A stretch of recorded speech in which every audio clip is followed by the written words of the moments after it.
So for me, it began. I was obviously at that point probably 5 or 6 years down the road with the academies from nothing. We now had probably sort of 180, maybe 200 children. Some 5 or 6 years ago, nothing. Russell and Lewis has arrived. Pinky and Perky, as they were affectionately known, amongst other things, worse and better. And the position was that, again, I was an associate director then because, again, I wanted influence over the youth. I wasn't really interested in the club as a whole. I was interested in it, of course, but not certainly in the running of it in any shape or form. It wasn't anything I was at all interested in. But I knew from behind the scenes and did some digging and some undercover, as everybody was doing at that point, and I knew that they were going to shut the youth down. Spent a lot of time then with Richard Hodgson, who's still a very good friend to the club and sits on the academy board, the academy technical board to this day. And that was really when I realised how dangerous this was, particularly just for the youth.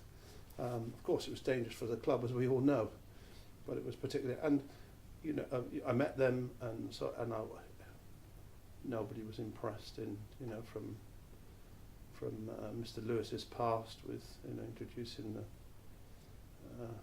our spoon bending friend, and Mr. Russell had been in trouble with, I don't know, credit and JCBs and other clubs, so their background, and I think also he used to have a receding hairline. He used to spray it black, and when it was hot, and you could see this black running down his.